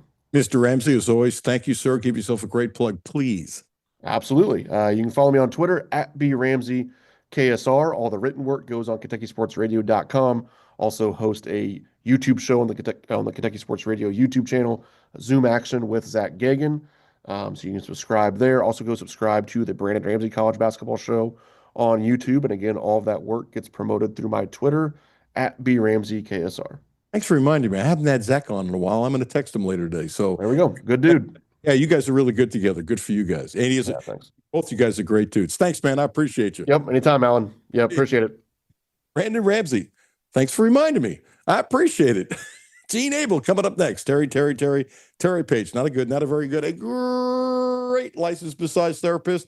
And I keep on saying, I don't know why she ever has an appointment. She should be booked up weeks in advance. And sometimes she has been. But check her out in Butler, Kentucky, Monday and Tuesday, in Lexington off Nicholsville Road, Thursday and Friday. Please use my name, 859-373-0578, 859-373-0578. Thank you, Brandon. Alan Cutler, 1300 AM, 92.5 FM. No Filter Radio with Alan Cutler, brought to you by Quantrell Auto Group, QuantrellForLife.com. Hi, this is Alan Cutler. Have a no filter comment? Hit the text line, 859-381-1313, 859-381-1313. Houchins Insurance Group is proud to partner with Auto Owners Insurance, a company that provides opportunity for independent agents to make insurance simple for their clients, offering risk management services that range from a renter's policy for your college student to home and auto coverage for your entire family. Houchins Insurance Group assures you that nobody works harder to keep you protected from life's uncertainties. Reach out to AJ Boss or Zach Bennett at 859-263-2771 to see if Auto Owners Insurance makes sense for you. My name is Terry Schultz, CEO for the Rutherford County Area Habitat for Humanity. Republic Bank has really been a game changer. They have invested not only financially, but time to really listen so that we can move our mission forward. What I like about Republic Bank is they've come in asking, what are your needs? And I don't know that you get that any other place. That's Terry's story. Now let's get to work on yours. Republic Bank, time to thrive. Member FDIC. Hi, this is Alan Cutler for the Quantrell Auto Group, a people organization who have Cadillacs, Volvos, Subarus. Experience the all-electric and plug-in hybrid power vehicles. We have the VC60, the Volvo. We love it. Best car we've ever had. Dedicated customer service. Helped us big time with financing. A wonderful dealership, the Quantrell Auto Group. They've been terrific for us for well over a decade. I trust the Quantrell Auto Group. Ooh, baby, it's cold outside. Uncle Rick, warm yourself up with a hot coffee or cappuccino at Clark's Pup and Shop. Kappa what? Cappuccino. And while you're there, be sure to pick up some of our in-store specials. We have assorted Hershey, Reese, Kit Kat, and Payday king-size candy bars. Buy one, get one for $1. I feel warmer already. Clark's Pup and Shop. Return, refresh, refuel. Back to No Filter Radio with Alan Cutler. Podcasts on Apple, Spotify, and Google, Monday through Friday. Starting with Malachi, misses 2 free throws and then steps back up to the line just a couple possessions later and makes 2 and under pressure. And you think about Colin Chandler, make it unbelievable. Storrs is a really talented, really physical player. And probably the defensive play of the game was when he took one of the chest, the first hit, caught the second move, took one of the chest, caught the third move, took one of the chest. You know, it was, by all accounts, would have been a charge, but maybe it was just the time and space of the game. An unbelievable, gutsy defensive play, and then Mo flies by to challenge, and we end up rebounding an air ball, right, in a huge moment of the game. DA comes up with a huge defensive rebound. Like, it's kind of fun to chart the last few minutes of every game because every single one of our guys is making a big play, and it makes it fun, man. Isn't it amazing? Gene Abel, outstanding, retired, longtime sports editor of the Lexington Herald Leader, how Pope was looking like he was about 58 and now is about 10 years younger. You don't see the lines and the stress in his face, and he can see it and feel it changing. And I will always believe that did have chemistry problems and they did have some problems, but this is a compliment. They fixed it.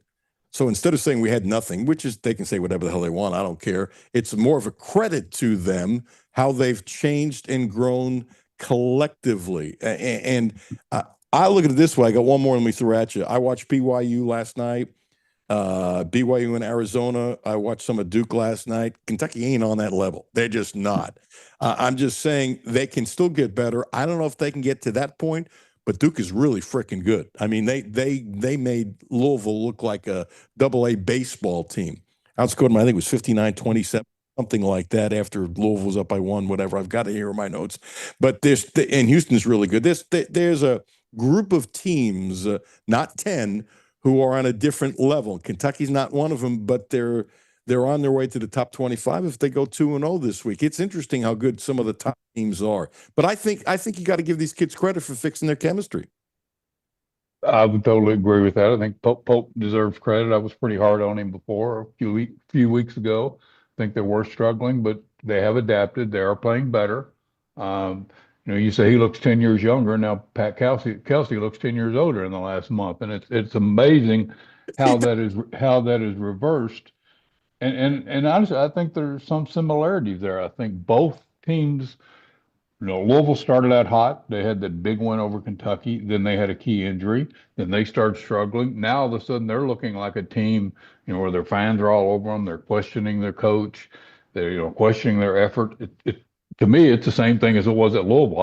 I've said on here, I've never thought it was about effort. I thought it was about a team that was indecisive, that was losing confidence, that wasn't meeting expectations, and they just weren't quite on top of it, and they were connected. Kentucky is much more connected now. I'm not sure how good they are. I do not think they're in the league of the teams you mentioned. We're going to find out, in the next week or two exactly where they are. They are better. They're more connected. I don't know that I think they're a contender for a title. They're not a contender for a title, and I do think they have some limitations. If they would happen to get the big guy back, I think that does put them on a different level. But I don't know if we'll see JQ again or not. I'm not counting it. I think most people are like that.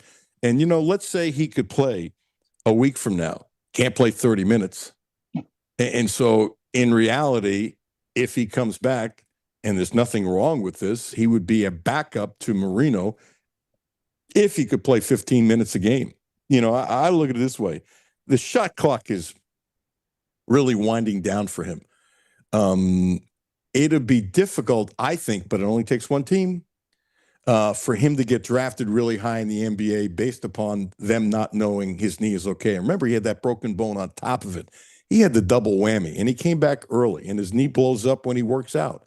I'm not a doctor, don't play one on TV, but I don't see how you could draft him that high unless you're somebody like Oklahoma City. And I don't know, man, they have this year, but some years they got 4 first-rounders. That's happened to them before. And you waste is a bad word. Gamble a first-round draft choice and sit on him for a year or two if you have to.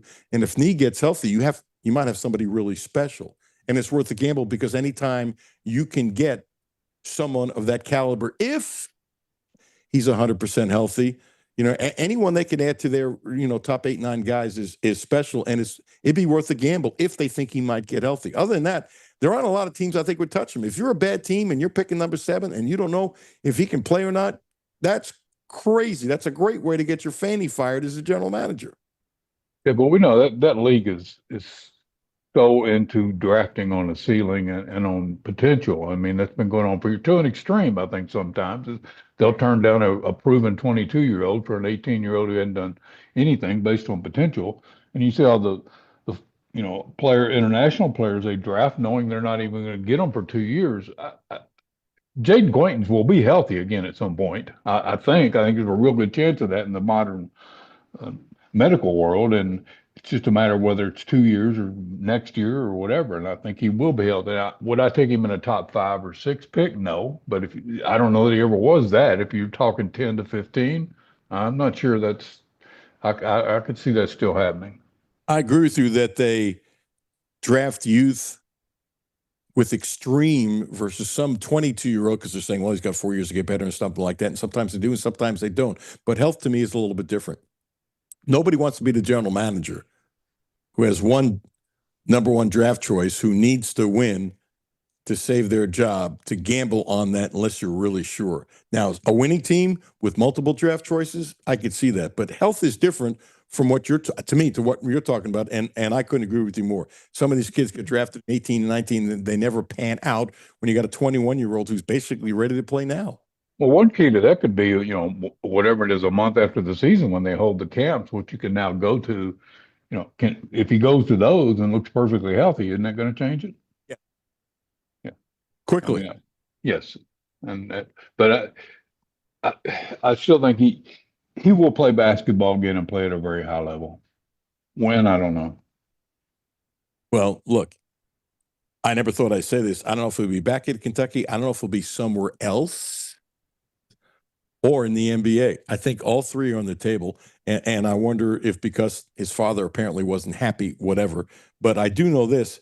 He said wonderful things and got T-shirts for the support staff, strength coach, trainers, and all that kind of stuff who've been with him around the clock. And when you have that kind of bond, it would seem to me that you have a feeling for here and you trust the people that are helping you out. And I would think that's huge, huge. Plus, the truth is, if he was 100% healthy, Marino would be a backup now.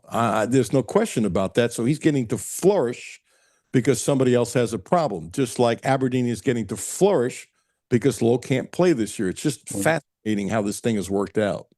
And honestly, in this world today, aren't all three of those things on the table for every player? Come back, go to another place, or try to move to another league? For a lot. For example, look, you don't know, but I don't see Jasper.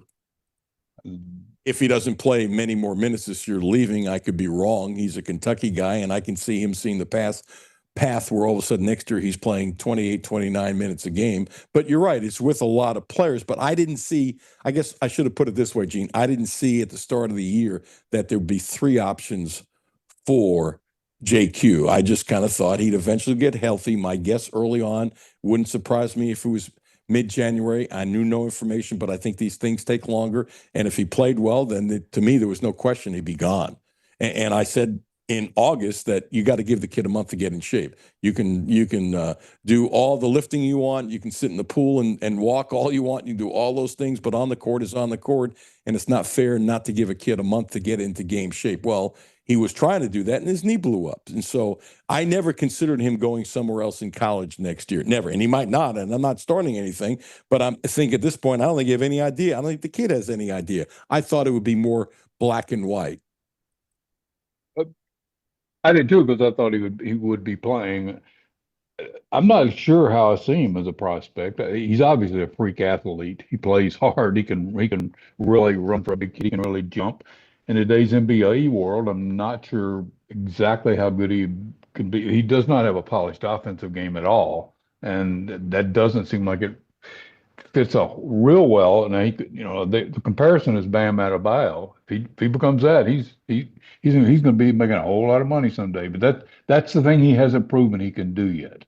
That's fair. By the way, did you see this? I started the show in the first 10 minutes. I just think it's fascinating. Skal Labissiere is back in the NBA.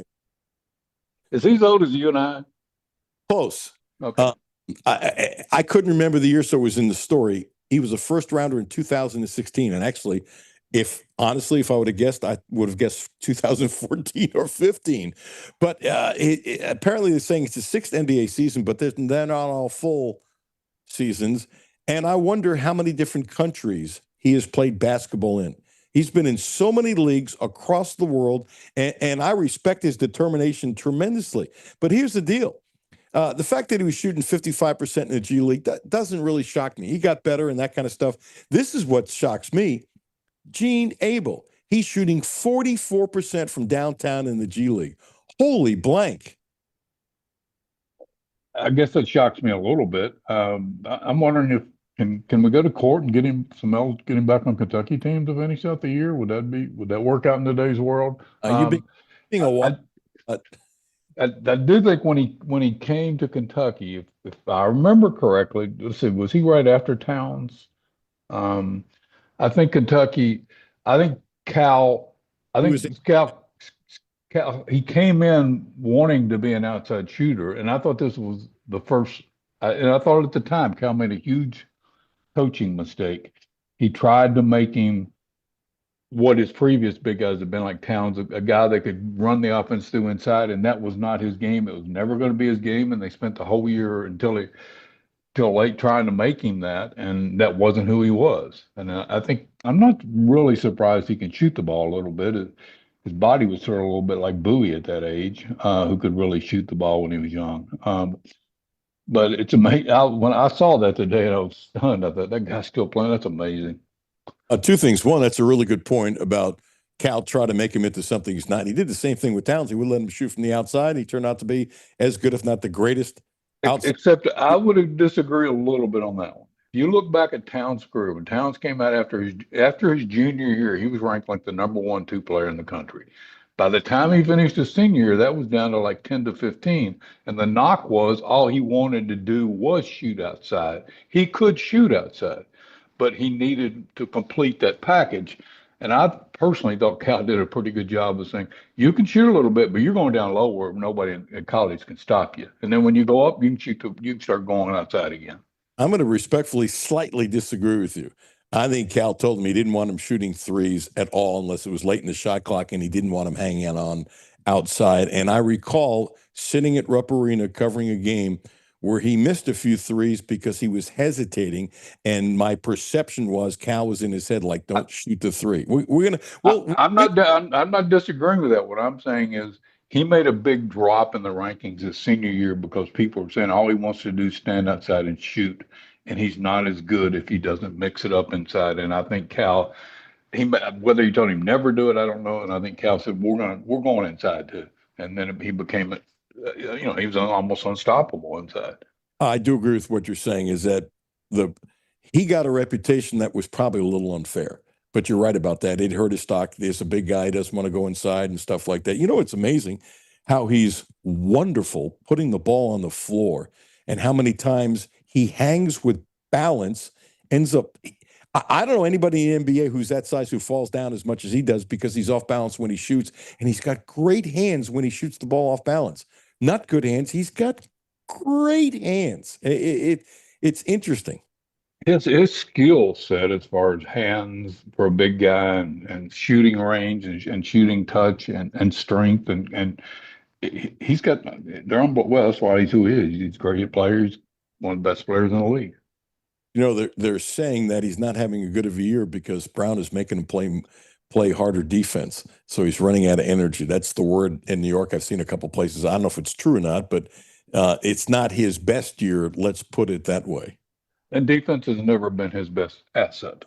You're being very kind. Yes. I got to throw this at you. When I saw this in the double take, we're not talking about for the whole year. We're talking about 2026, which is almost a month long. In a million years, I would not have guessed who leads the NBA in fourth quarter scoring. You'll never guess it unless you know. Not a million. I may have seen. Well, I don't think I've seen that one. No, I do not know. Oh, it's LeBron. That does surprise me. I did not know that. That's how old is he now? 42? Is he 41? I thought he's 41. 41 or 42. There's a shot of him on the bench last night, and Doncic had an unbelievable game. Matter of fact, Doncic now has the second most 45-point games by a point guard in NBA history. He's 42? Or you tell me 2 minutes, Jimmy? I see 2 minutes. 2 minutes. I couldn't tell which cue you're giving me with a signal. Isn't it amazing? I would have guessed that Jerry West would have been up there. Luka Doncic has the second most 45-point games by a point guard, and he was leading the break last night like crazy. Second is Steph Curry, 46 points, 12 assists, and 8 rebounds. And there's a shot of James on the bench last night. Give me the ball! You could read his mouth, his lips really, really strong. And just from the clips, I didn't watch the game, but look at the clips. He was ferocious going to the bucket. What did you say that stat was? He has more 45-plus point games than any point guard in NBA history, except for a guy named Steph Curry. That stuns me. Oscar Robinson comes to mind too. You know, Oscar didn't have a lot of 45-point games because I watched. Yeah, obviously, but yeah, that does surprise me. Is Jerry West considered a point guard or a two guard? Is he in that number? I don't know. That's a great Because question. he was a true shooting guard and Yeah. scoring guard. And Unbelievable. he also played point sometimes. Great question. I don't have the answer. But Doncic, I mean, just the way he wasn't just bringing the ball up. He was bringing the ball up with veracity.